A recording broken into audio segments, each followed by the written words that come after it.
রালাফ Waldo Emerson বলেছেন, একটি সুন্দর মুখের চেয়ে একটি কুৎসিত মুখের সুন্দর ভাষা অনেক ভালো। নমস্কার বন্ধুরা, আমি তপন আবহাওয়া রিলেশন ব্লকে আপনাদের স্বাগত জানাই। আজ আমরা চলে যাব জামুরিয়া শহরের ইকড়া গ্রামে।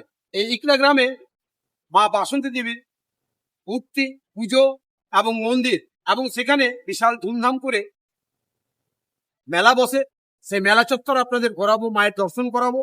এখানে ইকড়া গ্রামে যে রাজ পরিবার স্বপ্নাদেশে এক সময় উনি স্বপ্ন পান এবং মায়ের স্বপ্ন পেয়ে ওখানে মন্দির প্রতিষ্ঠা করা হয়। সেই মন্দির প্রায় 150 বছর, আনুমানিক 150 বছর পুরনো, এবং এখন বর্তমানে সেই পুজো এখনো হয়ে আসছে। মায়ের মূর্তি, মন্দির এবং এলাকার অনেক ভক্ত এখানে আসেন মায়ের দর্শন করার জন্য। তো চলুন আমার সঙ্গে আমরা ইকড়া গ্রামে যাব। তার আগে একবার বলে দিই, ইকড়া গ্রামে জামুরিয়া দিক থেকে আসার সময় ইকড়া গ্রামে যখন যাবেন আপনি, তখন এখানে স্বয়ং যে বামদেব এসেছিলেন, বামাখেপা, উনি এখানে এক রাত তপস্যা করেছিলেন। সেই ইকড়া গ্রামের সামনে, প্রদেশের সামনে যখন আপনারা ঢুকছেন সেই গ্রামে, এখানে রয়েছেন বামদেবের মূর্তি এবং কালী মূর্তি এবং শ্মশান। ইকড়া গ্রামের 5 সাইডে যাবার, ইকড়া গ্রামে যাবার সময় 5 সাইডে আছে শ্মশান, এবং ডান সাইডে রয়েছে সুন্দর মন্দির, এবং সেখানে এখনো বামদেবের মূর্তি বিরাজমান। চলুন দেখিয়ে দিই সেই মূর্তি এবং মন্দিরগুলো, আসুন আমার সাথে। তো এখানে দেখছেন এই দু সাইডে দুটো মন্দির রয়েছে। একটা জায়গায় যেখানে ভক্তরা পুজো দেওয়ার সময় এখানে এসে পুজো দেন, মায়ের মূর্তি রয়েছে এখানে। আর এক সাইডে, ডান সাইডে রয়েছে মায়ের মূর্তি, এখানেও মায়ের পুজো দেওয়া হয়। আর আমার সঙ্গে চলে আসুন, দেখতে পাবেন এখানে স্বয়ং বামদেব, যিনি এক সময় এখানে এক রাত ছিলেন এবং এখানে মায়ের সাধনা করেছিলেন। তারপর ইকড়া গ্রামে উনি গেছিলেন। সেই ইকড়া গ্রামে গিয়ে উনি তার হাতের যে ত্রিশূল, সেই ত্রিশূলটি আপনি ইকড়া গ্রামে ওই বাসন্তী মায়ের মন্দিরের সামনে দেখতে পাবেন। আশা করি আমি আপনাদেরকে দেখাতে পারবো। তো চলুন বন্ধুরা আমার সাথে। আমি আপনাদের মন্দির দেখালাম এবং বামদেব যিনি বসেছিলেন ওখানে তার মূর্তি দেখালাম, এবং অপর সাইডে রয়েছে এই ইকড়া গ্রামের শ্মশান মা কালী মন্দির। সেখানে এলাকার মানুষ যাদের শবদাহ করা হয়, সেই জায়গাটা আপনাদের সামনে তুলে ধরবো, আসুন আমার সঙ্গে।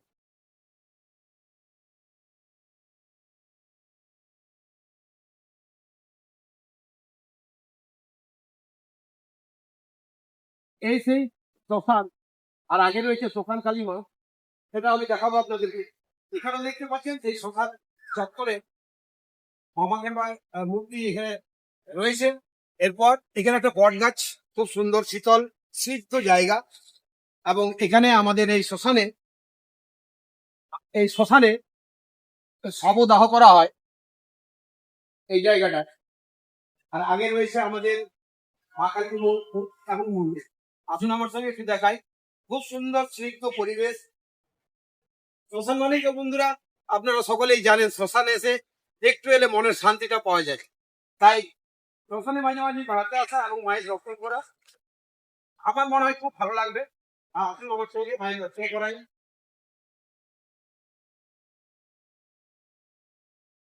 এই সেই মায়ের শ্মশান কালী মায়ের মূর্তি, এখন তালা লাগানো আছে এখানে, আপনাদের দর্শন করাই মা শ্মশান কালী মন্দির এবং মূর্তি। তো আমি আপনাদের কাছে মায়ের মূর্তি এবং এই শ্মশান চত্বর এবং বামদেবের সমস্যাটাই আপনাদের সামনে আমি তুলে ধরলাম, এবং অপর সাইডে যে মন্দির আপনাদেরকে দেখালাম, সেই মন্দিরে নিত্য পুজো হয়। পুরোহিত ঠাকুর এখানে আসে, পুজো করেন। এবং এরপর আমরা চলে যাব সোজা ইকড়া গ্রামে। ইকড়া গ্রাম এক সময় বর্ধিষ্ণু এলাকা ছিল, এবং সেই বর্ধিষ্ণু গ্রামে রাজ পরিবারের যে মায়ের পুজো হয় বাসন্তী, মানে বসন্তকালী পুজো হয় বলে এই মায়ের নাম দেওয়া হয়েছে বাসন্তী পূজা। এবং স্বপ্নাদেশ পেয়ে তখনকার দিনে সেই রাজ পরিবারের এক মহান পুরুষ মায়ের স্বপ্ন পান, এবং সেই মন্দির এবং মায়ের মূর্তি সেখানে প্রতিষ্ঠা করা হয়, এবং সাড়ম্বরে সেই মূর্তির পুজো এবং মন্দির চত্বর সাজানো এবং সঙ্গে মেলা, কারণ এখানে বিভিন্ন ভক্তের সমাগম হয়। অনেক দূর দূরান্ত থেকে এই মাকে দর্শন করার জন্য অনেক ভক্তরা আসেন। তো চলুন এবার যাব আমরা সোজা ইগলা গ্রামে, ওখানেই দেখা হচ্ছে।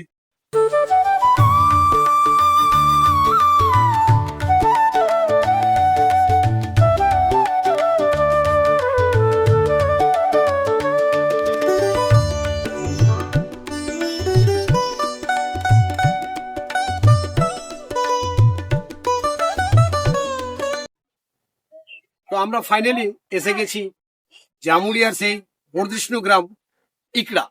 এই ইকড়া গ্রামে আপনি ঢুকে দেখতে পাবেন ইকড়া অবৈতনিক প্রাথমিক বিদ্যালয়, এবং আমার এই ডান সাইডে রয়েছে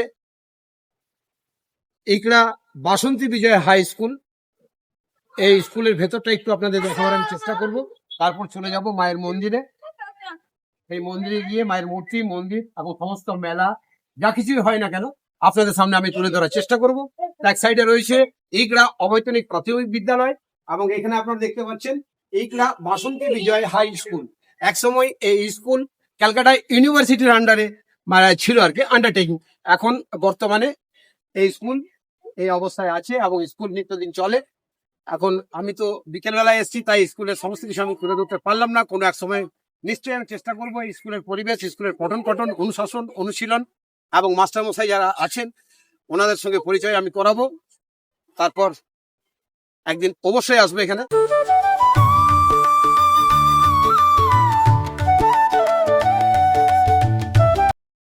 তো ফাইনালি আমরা পৌঁছে গেছি ইকড়া গ্রামের সেই বাসন্তী মায়ের মন্দিরে, এবং আপনাদেরকে আমি তুলে ধরবো সেই বাসন্তী মায়ের মূর্তি এবং মন্দির এবং এই মেলা প্রাঙ্গণ। এখানে বিশাল মেলাও হয়, বিভিন্ন জায়গা থেকে ভক্তরা এখানে আসেন। তো চলুন আমার সঙ্গে মায়ের মূর্তি এবং মন্দির আপনাদের দর্শন করায়। এখানে প্রায় অনুমান মন্দির এবং মায়ের মূর্তি নির্মাণ করা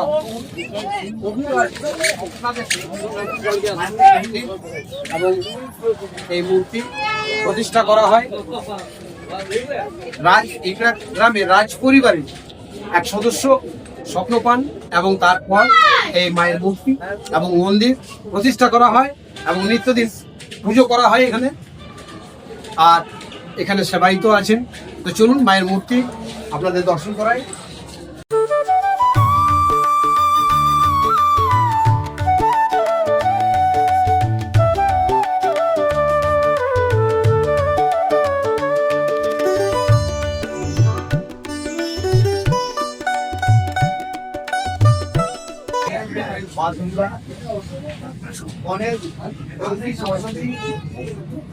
সকলকে নিয়ে মা এখানে আমাদের ধরাধামে অবতার করেছেন। এই বাসন্তী উৎসবের মধ্যে উনি আছেন, এবং এখানে সকল ভক্তরাও প্রত্যেক দিন এখানে সপ্তমী, অষ্টমী এবং নবমীর দিন ধুমধাম ভাবে পুজো করা হয় এবং মেলা বসে। এলাকার মানুষরা এখানে আসেন, মায়ের সঙ্গে শ্রদ্ধার সঙ্গে পুজো করেন।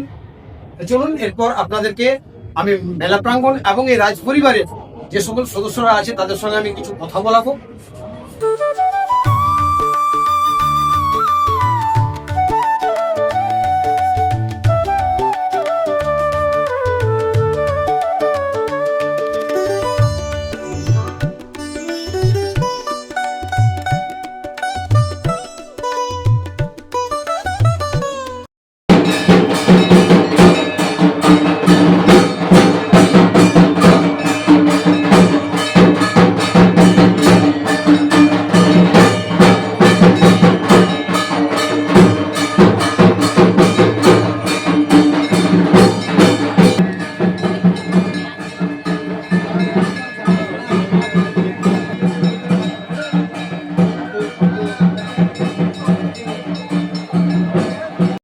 আমি সেই রাজ পরিবারের সদস্যদের সঙ্গে আপনাদের আলাপ করিয়ে দিচ্ছি। ইনি হচ্ছেন সেই রাজ পরিবারের একজন সদস্য। ওনার মুখ থেকে আমরা শুনে নেব মা বাসন্তী মায়ের যে মূর্তি এবং কিভাবে ওনার প্রতিষ্ঠা করা হয়েছে, এবং এই মন্দিরের মূল মন্দির যেটা রয়েছে আপনারা দেখতে পাচ্ছেন সেটা কিভাবে সামনে এসেছে, সেই ইতিহাসের কথা। সেই আপনি ভালো আছেন? হ্যাঁ ঠিক। নমস্কার আপনাকে। আপনার নামটা যদি আমার দর্শককে একটু বলেন। আমার নাম চিত্তরঞ্জন চ্যাটার্জি। আপনি তো আগে কি করতেন আপনি? আমি আগে এই সিনে সার্ভিস করতাম। আচ্ছা আচ্ছা, এই মায়ের মূর্তি এবং এই মন্দির কখন প্রতিষ্ঠা হয়েছে সেই ব্যাপারে যদি আমার দর্শকদের একটু বলি, বলেন। এই মন্দির প্রতিষ্ঠাটা হয়েছে মোটামুটি 1297 সাল আনুমানিক আর কি, আমরা নির্দিষ্টভাবে বলছি না। এইখানে পূজাটা তার আগে বিজয়গোবিন্দ চ্যাটার্জি যে আমাদের বংশের প্রতিষ্ঠাতা, হ্যাঁ, যিনি কাজ করছেন বিদেশি কোম্পানিতে, মানে ইংলিশ, তখন তো ব্রিটিশ পিরিয়ড ছিল সেই টাইমটাতে, কেন এটা 1906-এর কথা বলছি মোটামুটি আমাকে। দাদুর জন্ম ছিল 1243 সালে বিজয়গোবিন্দ চ্যাটার্জি। তো তারপরে উনি একটি কোম্পানিতে চাকরি করতেন। তো খুব সামান্য মজুরি ছিল, ঘরের অবস্থাও ছিল না, বাচ্চা টাচ্চা নিয়ে একটি ছোট্ট মতন বাড়িতে থাকতেন বিজয়গোবিন্দ চ্যাটার্জি। তিনি একদিন এই ঠিক চৈত্র মাসের দুপুরবেলায় সামনে যে চৌকিডাঙ্গা কলিয়ারি ছিল, চৌকিডাঙ্গা কলিয়ারি থেকে হেঁটে উনি আসছিলেন দুপুরবেলাতে। প্রতিমধ্যে একটা সিঙ্গার নদী আছে, সিঙ্গার নদীর বুকে একটি বাচ্চা মেয়ে খেলা করছে। উনি ভাবছেন এই দুপুরে যে বাচ্চা মেয়েটা কী করে কী করছে, উনি ওকে কোলে তুলে নিয়েছিলেন। কোলে তুলে নিয়ে যখন মাঝ রাস্তায় আসছেন তখন কিছু মধ্যে মেয়েটি টেনিস। উনি এসে বুড়িমাকে, মানে বিজয়গোবিন্দ স্ত্রীকে, মর্মময়ী দেবীকে গোটা ঘটনাটা সবিস্তারে বর্ণনা করলেন। দিয়ে বললেন, দেখো এই ব্যাপার এই হয়েছে। বলছি, সে কি, ছেলেটা কোথায় গেল? আর বুঝতেই পারছি না, কোন থেকে কখন চলে গেল বুঝতে পারিনি। সেই রাত্রে বিজয়বন্ধু স্বপ্নাদেশ পান। স্বপ্নাদেশটা উনি পান যে আমি মা বাসন্তী, তুই আমার পুজো কর। সেটা ছিল 7ই চৈত্র। হ্যাঁ, কিন্তু তখন সময় খুব কম, অল্প সময়, সামনেই পুজোটার ডেট পড়ে গেছে। উনি তখন করলেন কি, আমাদের গ্রামের যারা ব্যানার্জি ছিল তাদের একটি আদি দুর্গা মন্দির ওখানে ছিল, ওইখানে ঘট স্থাপন করে উনি পুজোটা শুরু করেছিলেন। তারপর সৌভাগ্যক্রমে মা বাসন্তের আশীর্বাদে হোক, যাই হোক, 1-2 বছর পুজো করার পরেই ওনার ভাগ্য কিন্তু ঘুরতে আরম্ভ হয়ে গেল। কয়লার ব্যবসাতে উনি প্রচুর পয়সা রোজগার করতে আরম্ভ করলেন। যেহেতু সাহেবটি কয়লাটি মানে কলিয়ারি ছেড়ে দিয়ে দাদুকেই সমর্পণ করতে চলেছেন, তুই দেখ। আচ্ছা, সেই সুবাদে বুঝলেন তো, তখন বৃদ্ধি বাড়তে দিল। আজকে পুজো আরম্ভ হলো, ধুমধাম করে পুজো আরম্ভ হলো। প্রথম মানে 135 বছর ধরুন মোটামুটি 30 মানে অ্যাপ্রক্সিমেট কি 1297 সালে আনুমানিক আমাদের যেটা আমরা চলে এসছে 1297 সালে পুজোটা, কিন্তু এইখানে পুজো চালু হয়েছিল। আচ্ছা, বুঝলেন তো। তারপর আস্তে আস্তে কলিয়ারির মালিক, নানা রকম ক্যালকাটা ইউনিভার্সিটি, স্কুল, দাতব্য চিকিৎসালয়, গ্রামে প্রচুর সামাজিক কাজ করলেন। খুব ধুমধাম করে আরম্ভ হয়ে গেল সেই যে পরম্পরা এখনো চলে আসছে। তো বন্ধুরা বুঝতে পারছেন আমাদের এই মন্দির এবং মায়ের যে কথা, মা কীভাবে প্রতিষ্ঠিত এখানে হয়েছেন এবং স্বপ্নাদেশের মাধ্যমে উনি এসেছেন। এবং একটা বিশেষ কথা, এখানে একসময় বামাদেব, আমাদের বামাখেপা বামদেব, উনি এখানে এই গ্রামে এসেছিলেন। ওনার একটা ত্রিশূল এখানে এখনও আছে। তো আমি আগেই আপনাদেরকে দেখিয়েছি ইকরা গ্রামে ঢোকার আগেই যে এক সাইডে শ্মশান আর এক সাইডে যে মন্দিরটা রয়েছে, যেখানে বামদেবের আমাদের মূর্তি দুদিকেই আছে। চলুন একবার আপনাদেরকে দেখাবো সেই বামদেবের ত্রিশূল। আপনাদের দর্শন করা আপনাদের সৌভাগ্য যে আপনারা বিভিন্ন দিক থেকে আপনারা উপকার পাবেন, এটা শারীরিক মানসিক সব দিক থেকে আপনারা শান্তি পাবেন। আচ্ছা, এই আমরা সকলেই জানি, আমরা যেভাবে পড়ে আসছি বা দেখে আসছি, শুনে আসছি জনমুখে, এখানে বামদেব এসেছিলেন। তো সেই ব্যাখ্যাটা যদি একটু আপনার মুখ থেকে বলেন তাহলে খুব ভালো হয়। আমার দাদু, মানে বাবার বাবা স্বর্গীয় ঋষিকেশ চ্যাটার্জি বামদেবের প্রধান শিষ্য ছিলেন, অন্যতম প্রধান শিষ্য ছিলেন। উনি তারা জমিদারি ছেড়ে দিয়ে তারাপীঠে বামদেবের কাছে পড়ে থাকতেন। 1905 সাল নাগাদ মোটামুটি আমাদের গ্রামে খুব ম্যালেরিয়ার, এই কলেরার প্রাদুর্ভাব হয়েছিল খুব জোর। আমার এক ছোটো পিসি সেই সময় আক্রান্ত হয়েছিল। অনেক কষ্ট করে খবর দিয়ে দাদুর কাছে খবর যায় যে এই অবস্থা বাড়িতে। উনি তখন বামদেবকে বলেছিলেন, সফল বামদেবকে, চল আমি যাই, আমি শান্তি করে দিয়ে আসবো। সেটা ছিল 1906 সালে, কতই অক্টোবর, 25 অক্টোবর, 7ই অক্টোবর আর কি। সেই সময় এখানে জগদ্ধাত্রী পুজো আরম্ভ হবে। প্রথম জগদ্ধাত্রী পুজো 8ই কার্তিক জগদ্ধাত্রী পুজো ছিল সেই বছর, বুঝতে পেরেছেন তো। তো বামদেবকে দাদু নিয়ে এসছেন। দাদু এসে করে গোটা গ্রামটা প্রদক্ষিণ করেছেন বামদেবকে নিয়ে। তখনকার দিনে যা ছিল শান্তির জল ফান্তির জল দিয়ে গ্রামটাকে মোটামুটি ঠান্ডা করেছিলেন কলেরা থেকে। তারপর থেকে কলেরা মুক্ত হয়েছিল গ্রামটি। দিয়ে দাদু এখানে এসেছিলেন মন্দিরের মধ্যে জগদ্ধাত্রী পুজোর দিনেই। তার স্মৃতি উদ্দেশ্যে মানে উনি তখন যে বামদেবকে আমাদের বিজয়গোবিন্দ চ্যাটার্জি বলেছিল, তুই আমার বড় ভাই। বামদেব নিজে বলেছেন বিজয়গোবিন্দকে, তুই তো আমার বড় দাদা ভাইয়ের সম্পর্ক আর কি, দুজনের প্রথম দেখা। কিন্তু কথাটা হয়েছিল এইভাবেই। বিজয়গঞ্জ ছিল বামদেবের প্রথম দেখা, কিন্তু ওইভাবে কথাটা বলেছিলেন। আচ্ছা আচ্ছা। হ্যাঁ, তো তারপর থেকে উনি 4 বার বামদেব এখানে এসেছেন। 1906 থেকে 1911 তো বামদেবের প্রয়াণ হয়েছে। 1906 থেকে 1911 মধ্যে 4 বার উনি এখানে এসেছেন। 4 বার উনি দাদু এসেছেন। এসেছেন। কখনো আমাদের এখানে শ্মশান, কখনো ময়সাবুড়ি, ওখানে আমাদের ওখানে বামদেবের মূর্তিও আছে। হ্যাঁ, ওইখানে প্রতিষ্ঠান করেছেন।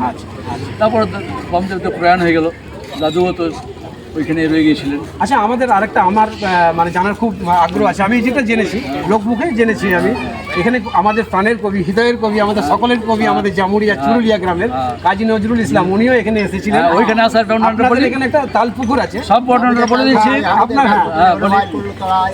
এইখানে শৈলজানন্দ মুখার্জি, নজরুলের অভিন্ন হৃদয় বন্ধু, সেই শৈলজানন্দ মুখার্জি আমাদের বাড়ির জামাই, মানে আমাদের পিসে মশাই, এই তার বাড়ি শিশু বাড়ি। শৈলজানন্দ পড়তেন সিআরসোল রাজ স্কুলে, আর নজরুল পড়তেন না, শৈলজানন্দ পড়তেন রানিগঞ্জ হাই স্কুলে, আর উনি পড়তেন সিআরসোল রাজ স্কুলে। দুজনে অভিনয় বন্ধু। শৈলজানন্দের বিয়ে যখন এখানে ঠিক হলো, তখন নজরুলকে নিয়ে আসা হয়েছিল বরযাত্রী হিসাবে। আচ্ছা। হ্যাঁ, তো বরযাত্রী হিসেবে আসা, তো যেহেতু উনি মুসলিম ধর্মে ছিলেন, তখন তো গোড়া সমাজ আমাদের ওনাকে পৈতে পরিয়ে আনা হয়েছিল এখানে বরযাত্রী হিসেবে। আচ্ছা, ব্রাহ্মণ পরিচয় দিয়ে, বুঝতে পেরেছেন তো? তো দুজনে অভিনয় বন্ধু এইখানে থাকতেন। আর আমাদের এক ভাগ্নে ছিল, হাবু ভাগ্নে নাম ছিল, হাবুদা। আমাদের হাবুদা কুকুর টুকুর পোষাবসি করতেন। যে শৈলচন্দ্রকে, হাবুদাকে নিয়ে উনি নজরুল নিয়ে তালপুকুরে, আমাদের এখন তালপুকুরে এক্সিস্ট আছে, বাস্তব আছে, এখনো আছে না? সামনে পুকুর জন্ম আছে, ওইখানে নিয়ে গেছিল। লিচু বাগান ছিল, হাবুদার সঙ্গে কুকুর ছিল। উনি লিচু চুরি করতে গেল, হাবুদার কুকুর ওকে তাড়া করল। আচ্ছা, এটা প্লট, কবিতার প্লটটা, প্লটটা বুঝতে পারছেন তো? তো সেই সময় চারদিক বাউন্ডারি দেওয়া ছিল, বুঝলেন তো? পাঁচিল গোলে নজরুল পেরেতে গেল, বুঝলেন তো? হাবুদের ডাল কুকুর তাড়া করলো, এই বসে বসে ওই কবিতাটি, চিরস্মরণীয় কবিতাটি লেখা হয়েছে। এবং শিশু মনে এই কবিতা একটা ছবি এখনো আছে, আগামী প্রজন্ম বর্তমান করবে। আবার যাত্রা শুনতে আসতে শৈলজানন্দ চলে গেলেন নজরুল পল্টনে, বার্মা চলে গেলেন তো। আচ্ছা, হ্যাঁ, বার্মা। আর শৈলজানন্দ চলে গেলেন সাহিত্য জগৎ, উনি গেলেন সাহিত্য জগতে। উনি সিনেমাও তৈরি করেছেন, প্রবন্ধও লিখেছেন, সাহিত্য অনেক অনেক প্রবন্ধ উপন্যাস লিখেছেন, অনেক চলে গেছেন। তারপরে দুজনে দুটো যুদ্ধতে চলে গেল, নজরুলের সঙ্গে ছাড়াছাড়ি হয়ে গেল। এইটা আমাদের নজরুল সম্বন্ধে এখানকার যে ইতিহাস আছে। হ্যাঁ, তো বন্ধুরা, আমি সমস্ত দিকটাই আপনাদের কাছে তুলে ধরতে পারলাম। এর জন্য আমি আপনাকে, চিত্তরঞ্জন বাবুকে অসংখ্য ধন্যবাদ, এবং পরিবারের, আপনার নাম? শ্রীকান্ত চ্যাটার্জি। আপনার নাম? সজল চ্যাটার্জি। এবং এখানের যারা সকলে রয়েছেন পরিবারের সদস্য, আমি সবার সঙ্গে আপনাদের পরিচয় করাতে পারলাম, এর জন্য আমি নিজেকে অনেক ধন্য মনে করছি। এবার চলুন আমরা যাব বামদেব বাবার সেই ত্রিশূল আপনাদেরকে দর্শন করাই। চলুন আমার সাথে। এরপর আমরা এসে গেলাম কথা মতো বামদেবের মন্দিরে। সেই বামাখেপার যে ত্রিশূলটা রয়েছে, আসুন আপনাদেরকে একবার দর্শন করাই। পরিবারের সকল সদস্যদের সঙ্গেই আপনাদের এই মন্দির চত্বর এখনো আছে। আসুন।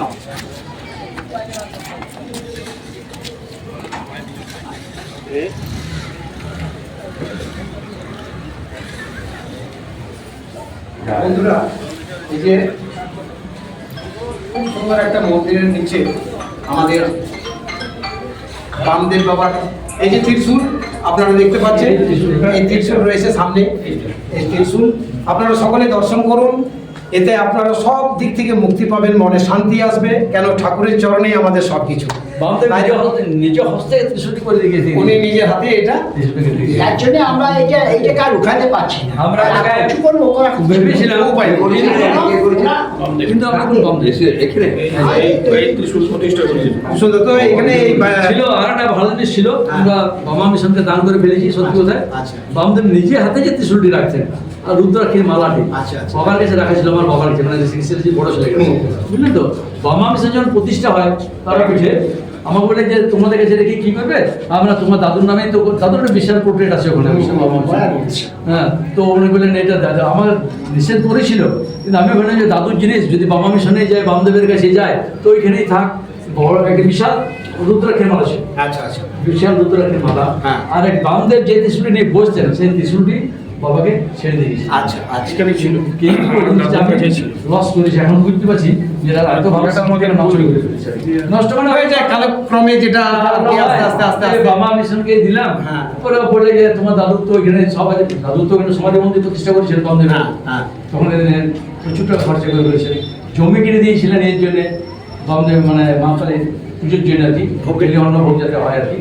এবং বামদেবের যে সমাধিটা আছে সমাধিটাতে কিন্তু ঋষিকেশ চট্টোপাধ্যায় নামটা লেখা আছে, ফলকটা আছে, এখনো স্টিল আছে। সেটাও আমি আছে। সেই উদ্দেশ্য নিয়েই বললাম বাবা বিসর্জন করছে, তাহলে বাবা বিসর্জনকে ওটা দিয়ে দিই। শুনুন, এই ঋষিকেশের বামদেবের তো অবশিষ্ট ছিলেন, কিন্তু ওনার সমাধিতে যে ঋষিকেশের নামটি আছে এরা একটা বিরাট ভাগ্য। একদম একদম একদম। এটা ভাগ্য ছিল, দাদু সত্যি আমাদের ভাগ্য। বলা উচিত না, দাদুর কোলে মাথা রেখে বামদেবের আচ্ছা, দাদুর কোলে মাথা রেখে বামদেবের দেহত্যাগ। তো কি এটা সুন্দর আমার একটা জিনিস ছিল। মানে কত সুন্দর একটা উপলব্ধি এবং যে অজানা কথা যেটা আমি আপনাদের সামনে তুলে ধরলাম, সেটা মনে হয় এখনো আমাদের এলাকার অনেকেই জানেন না। সেটা আজকে আমি আপনাদের সামনে এক্সপ্লোর করতে পারলাম, তার জন্য আমি নিজেকে অসংখ্য ধন্যবাদ মনে করছি। এবং বামদেবের এই ত্রিশূল এবং মায়ের যে এখানে প্রতিষ্ঠা করে গেছেন, আমার শতকোটি প্রণাম জানাই। মালাটা পড়তেন সেটা আপনার বাবা দিয়েছিলেন। এরপর আমরা চলে যাবো মেলা প্রাঙ্গণে। দুটি ছিল, একটি জব করতেন। আচ্ছা, তো এই যে মন্দির এবং বামদেবের যে ত্রিশূল এবং মন্দির, আমি সবটাই আপনাদের সামনে তুলে ধরলাম। এর ব্যাখ্যাটাও আমাকে চিত্তরঞ্জন বাবু খুব ভালোভাবেই দিয়েছেন এবং আপনিও খুব ভালোভাবেই দিয়েছেন। এরপর এই যে 4 দিন, সপ্তমী, অষ্টমী, নবমী এবং দশমী, এই 4 দিন কীভাবে মেলা হয় এবং বিভিন্ন ভক্তরা এখানে সমাগম হয় এবং কি কি অনুষ্ঠান হয় সেটা আমি দাদার কাছ থেকে জেনে নেবো। দাদা, আপনার নাম? আমার নাম সজল কুমার চ্যাটার্জি। আপনার ইকরাতেই বাড়ি? আমার এই যে বাইরে family তো, আমার কাকা, আমার কাকা, সমস্ত পরিবার আমার আপনার? কাকা, এই কাকা, আচ্ছা, এই আমার কাকা, আমার নিজের কাকা, মেজো কাকা। আচ্ছা আচ্ছা। তো আপনাদের এই যে 4 দিন ধরে যে মেলা হয়, মায়ের পুজো এবং এই সকল হয়, যারা ভক্তের সমাগম আছে, তো এটা আপনারা 4 দিন কিভাবে উদযাপন করেন? 4 দিন মানে সপ্তমীর দিন আমাদের এইখান থেকে দোলা ঘর ঢুকে মায়ের পুজো শুরু হয়। সপ্তমীর দিনে প্রতি বছরই সন্ধ্যাবেলা একটা সাংস্কৃতিক অনুষ্ঠান হয়। এবছর হয় নাই, কিছু বলিদানটা বলি, একটু বলি দেয়, এগুলো আমাদের ছাগলি ডেটে এবং ছাগ বলি ডেলি হয় প্রতিদিন। সপ্তমী, অষ্টমী, এখানে ছাগ বলিও হয়? প্রতিদিনই হয়। সপ্তমী, অষ্টমী, 3 দিনই ছাগ বলি হয়। আগে নবমীর দিনে ছাগ বলি হতো মেষ বলি এবং হতো। মেষ বলি হতো এবং ভেড়া বলি হতো। এখন ওই মেষ আর ভেড়া বন্ধ হয়ে গেছে। এখন শুধু ছাগ বলিটা? ছাগ বলি প্রতিদিনই হয়, সপ্তমী, অষ্টমী, নবমী। এবং সপ্তমীর দিনে, অষ্টমীর দিনে, নবমী আমাদের পুরো ফ্যামিলির একসাথে, আমাদের মেম্বাররা একসাথে আমরা আমাদের বাড়িতে বসে আমরা ভোগ খাই। নবমীর দিনে পুরো গ্রামকে আমাদের মোটামুটি 2000 লোক। 2000 লোক মোটামুটি 2000 খায়। আশেপাশে যারা ভক্ত আছে, যারা আসে, তারাও খায়। আর এইটা আমাদের একটা, আমাদের যে এইটা আমাদের বাবুবাড়িরই এটা উৎসব না, পুরো গ্রামের উৎসব। একদম। এবং পার্শ্ববর্তী অঞ্চলের সব। পার্শ্ববর্তী গ্রামের সমস্ত এলাকার মানুষ সবাই এসে অংশগ্রহণ করে। কলকাতা ধরনের যাত্রা আছে, তাদের বাড়িতেও, যেদিন যাত্রা হয় কলকাতা ধরনের, তাদের বাড়িতেও আত্মীয় স্বজন আছে। সবারই বাড়ি, সবাই এসে। এবং নবমীর দিন এবং দশমীর দিন, দুদিন আমাদের কলকাতার দলের যাত্রা হয়। একাদশীর দিন আমাদের মায়ের বিসর্জন। একাদশ দিন আবার আমরা খাওয়া দাওয়াটা বাড়ির লোক লোকজন যারা দেখতে আসে সবাইকে তাদের সবাইকে আমার সাথে আমরা বাড়ির ভিতরে সবাইকে তাদের ব্যবস্থা করি। মানে নবমী এবং দশমী এই দুদিন কলকাতা ধরে যাত্রা। কলকাতা দলের যাত্রা আজ যেমন আছে, আজকে কি আছে জানো? আজকে যাত্রা কি আছে? মেঘের আড়ালে মেঘনা, আজকে আছে শ্রী অপেরা, মেঘের আড়ালে মেঘের মেঘনা। আড়ালে মেঘনা। মেঘের আড়ালে মেঘনা। মেঘনা। তো এখানে সব দর্শকরা দেখবেন, এখন শুরু হয়নি, প্রস্তুতি চলছে। 10টার মধ্যে আরম্ভ হয়ে যাবে। 10টার সময় শুরু হবে। আর এই যে মঞ্চটা সামনে আপনারা দেখতে পাচ্ছেন, এখন এর সব অনুষ্ঠানটা তৈরি করা হচ্ছে। এখন মায়ের আরতি হবে। আচ্ছা, আরতি হওয়ার পর তারপরে যাত্রা। আমরা যাত্রায় মঞ্চে দেখাতে পারি। হ্যাঁ। তো বন্ধুরা, এরপর আমি মায়ের আরতি আপনাদের সামনে তুলে ধরবো। আমার সঙ্গে থাকুন। আস্তে আস্তে সমস্ত দিক, কাকু, আমি তো সমস্ত দিকটাই আপনাদের কাছে আমার সমস্ত দর্শককে জানালাম। এরপর আমার যে অভয় রেস্টুরেন্ট ব্লগ যেটা আছে, এ সম্বন্ধে যদি আপনি কিছু আমার দর্শককে বলতে চান। এটা নিয়ে আমি কি বলবো, আমি তো ইউটিউবে সার্চ করে বলবো। হ্যাঁ। এবং সমস্ত দর্শক অনুরোধ করব যে এই জিনিসটা আপনারা দেখুন, তারপর নিজস্ব মতামতটা জানান। যদি ভালো লাগে তো সাবস্ক্রাইবটা অবশ্যই সাবস্ক্রাইব করবেন, অবশ্যই সাবস্ক্রাইব করবেন। অসংখ্য ধন্যবাদ আপনাকে, অসংখ্য ধন্যবাদ। পর আমরা এসে গেলাম রাজবাড়িতে। এই রাজবাড়ির কিছু সদস্য আমরা আবার নতুন করে দেখতে পেলাম এবং আপনাদের সামনে তুলে ধরার চেষ্টা করছি আমি। তো এই রাজবাড়িতে আসার পর আমি কিছু মহিলা সদস্য এবং আমাদের এদিকে পুরো সদস্যরা রয়েছেন। আসুন, আমি আমাদের যে মহিলা সদস্য আছেন, কাকিমা, আপনাকে প্রথমে আমার প্রণাম। আপনার নাম? জ্যোৎস্না ব্যানার্জি। আচ্ছা, আপনি এখানেই থাকেন? আমি এখানে থাকি, আমি এই বাড়ি নেই। আচ্ছা আচ্ছা, আপনাদের এই পুজো এবং আপনাদের যে উৎসবটা হয়, এ সম্বন্ধে যদি আমার দর্শককে কিছু বলেন। এটা হচ্ছে ইকরার জমিদার বাড়ির পুজো। আমার দাদুর বাবা রাজশ্রী বিজয় গোবিন্দ চট্টোপাধ্যায় মা বাসন্তীকে দেখা পেয়েছিলেন। তখনকার দিনে আমরা ছিলাম এখানে জমিদার। এটা বিরাট রাজকীয় ভাবে হতো। আমাদের প্রচুর লোকজন খেত, আশেপাশে যত গ্রাম আছে খাওয়া দাওয়া হতো। তারপর এখানে তখন আমাদের কাছে ছিল গল্প কথা, কিন্তু তখন আমাদের চৌবাচ্চাতে মিষ্টি থাকতো। হ্যাঁ, সেই চৌবাচ্চায় মিষ্টি যেখানটা করতো সেটার নাম হচ্ছে আমাদের পোঁচা করে, আর আমাদের গ্রামের কুকুরকে গড়ে বলে। আর তারপর এখন আমরা এইভাবেই চলে আসছি পুজো। আমাদের সমস্ত এখন যারা আমাদের দাদারা বোনরা, যখন আমাদের আগে যারা ছিল সবাই প্রায় সব নেই। হ্যাঁ, এখন আমরা ভাই বোনরা, ভাইপোরা, ভাইটিরা সবাই মিলে এটা চালাচ্ছি। হ্যাঁ, আচ্ছা, আপনার কেমন লাগে এই পুজো উৎসবটা এবং যে চারদিক থেকে যে ভক্তরা আছেন মাকে দেখার জন্য? ভীষণ আনন্দ, ভীষণ আনন্দ। আমার বাড়ি আপনার নাম? আমার নাম সামরিক মুখার্জি। আপনি এখানেই থাকেন? না, আমি আসানসোলে থাকি। আচ্ছা, তা আপনি এই পরিবারের একজন সদস্য, হ্যাঁ, তাই তো? তো আপনার অনুভূতিটা কেমন? ভীষণ আনন্দের অনুভূতি। এটা আমাদের বরাবরই আমরা আনন্দ করে থাকি, এখনো করছি সবাই মিলে আমরা। আমি রাজবাড়িটা একটু দেখাবার চেষ্টা করতাম, কিন্তু অন্ধকারের জন্য দেখাতে পারলাম না। হ্যাঁ, একটু দিনে যাই হোক। যাই হোক, আপনি কিছু বলবেন? আপনি তো এই বাড়ির একজন সদস্য। আচ্ছা নিজের বাড়ির পুজো একটা অন্যরকম অনুভূতি। আচ্ছা আচ্ছা। এখানে যদি এক বছর না আসতে পারি ভীষণ কষ্ট খারাপ হয়, লাগে। ভীষণ খারাপ লাগে, ভীষণ মিস করি প্রত্যেকে। মানে চোখ বন্ধ করে বাড়িটা চোখে ভাসে, তো ভীষণ ভাবে মিস করি। আমাদের সবচেয়ে বড় প্লাস পয়েন্ট হচ্ছে এইবার সবচেয়ে আমাদের পিসিরা, দাদারা, কাকারা অনেক বাইরে থেকে আমরা সবাই মিলে একসঙ্গে বসে 5 দিন আমরা খাওয়া খাওয়া মানে বাসন্তী পুজো উপলক্ষে মানে পরিবারের যে যেখানে থাকুক না কেন সূত্রে থাকে আমরা সবাই একসাথে একজোট হয়ে যায়। এবার কলকাতাতে দুদিন যাত্রা হয়, হ্যাঁ। তার সঙ্গে কি আমাদের সারাদিনের যে ঘরে খাওয়া দাওয়া আড্ডা মারা আমরা কি করে যে 5টা দিন পেরিয়ে যায় আমরা বুঝতে পারি না। 5-15 দিন 6 নম্বর দিনটা আমাদের খুব কান্না দিন হয়। সবাই যখন চলে যায় একদম, একদম স্বাভাবিক। আবার সে পরে বছর মানে ground level মানে অপেক্ষাটা আমাদের থেকে যায়। আমাদের বন্ডিংটা বুঝতে পারে না যে ভাই যে সম্পর্ক একসঙ্গে বসে খাওয়া দাওয়া মিশা এই গল্প করবো, জাতির সঙ্গে একসঙ্গে বাদাম খাবো, বুঝতে পারবে না। সুন্দর একটা পরিবেশ আছে। জামাই জামাই ভাই দাদা সবাই আমাদের যখন বাইরে যে বন্ধু মানুষ আমরা ভুলে যাই, নিজেদের মধ্যে অত আনন্দের মধ্যে শুধু এই বাড়ির নয়, মানে এই শুধু এই বাবু বাড়ির নয়, পুরো এই গ্রামের পরিবেশটাই চেঞ্জ। গ্রাম এই সাথে সাথে এলাকার মানুষজন এলাকার মানুষজন এখানে এসে আনন্দ করে। হ্যাঁ, মায়ের ইয়েতে সবাই। আপনার নামটা বলুন। আমার নাম দিলীপ ব্যানার্জি, ওই যে জোসনাগর যে আমি। আচ্ছা আচ্ছা আচ্ছা, দিলীপ, আপনি থাকেন কোথায় এখন বর্তমানে? আচ্ছা। তো বন্ধুরা, আমি যতটা পারলাম আমার থেকে রাজবাড়ির সদস্যদের সবাইকে দেখালাম, এবং মায়ের মূর্তি মন্দির তো অবশ্যই দেখিয়েছি আপনাদের। আপনাদের কেমন লাগলো অবশ্যই কমেন্টে জানাবেন। চলুন আরেকবার মেলা প্রাঙ্গণে যাই, সেখানে আপনাদেরকে আমি তুলে ধরবো সেই মেলাটা এবং মন্দির চত্বরটা আরেকবার আপনাদেরকে বেশ ভালোভাবে দেখিয়ে দেবো। চলুন আমার সাথে।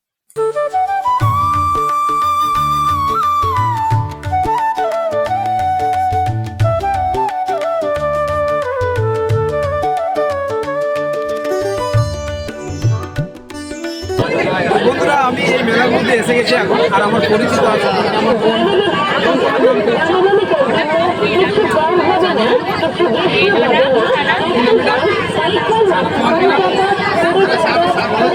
এদের সবাইকে দেখে নিলেন, আর এরা actually মায়ের যে বাসন্তী পুজো যে উৎসব, সেখানে ওরা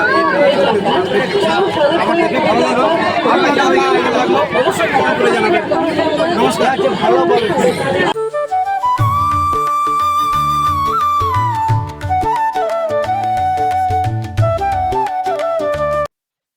তো এই মেলা প্রাঙ্গণে এসে আপনাদেরকে আমি মায়ের মূর্তি সঙ্গে গণেশ, কার্তিক, লক্ষ্মী এবং আমাদের মা সরস্বতী সব দেবদেবীর আমি আপনাদের সামনে তুলে ধরলাম, এবং মন্দির চত্বর এবং এই রাজ পরিবারে যারা সদস্য এবং সদস্য আছেন তাদের সবার সঙ্গে বর্তমানে আমি সবার সঙ্গে কথা বলিয়ে আপনাদেরকে অনেক অজানা তথ্য আপনাদের সামনে তুলে ধরলাম। আমার ভিডিওটা একটু বড় হয়ে গেলেও আপনারা একটু ধৈর্য ধরে না টেনে ভালো করে দেখুন, অনেক কিছু শেখার আছে, জানার আছে। তাই আমি এই অজানাকে জানার জন্য আপনাদের কাছে আমি এই সমস্ত কিছু দিকটা উপস্থাপন করে দেখলাম। দেবী মা দুর্গার এই আরেকটা রূপ মা বাসন্তী। তাই এই মেলা প্রাঙ্গণ এবং পরিবারের সকল সদস্য সবকিছু দিকটা আমি তুলে ধরার অনেক চেষ্টা করেছি। তাই আপনাদের কেমন লাগলো অবশ্যই আমাকে আমার কমেন্ট বক্সে জানাবেন। আর আমার যদি ভিডিওটা ভালো লেগে থাকে অবশ্যই লাইক, শেয়ার এবং সাবস্ক্রাইব করতে ভুলবেন না। দেখা হচ্ছে অন্য কোথাও আবার নতুন জায়গায় নতুন কোনো গল্প নিয়ে আপনারা সকলে সুস্থ থাকুন, ভালো থাকুন, এই আশা রাখি এবং মায়ের কাছে প্রার্থনা করি সবার মঙ্গল হোক। জয় মা বাসন্তী মায়ের জয়। ধন্যবাদ।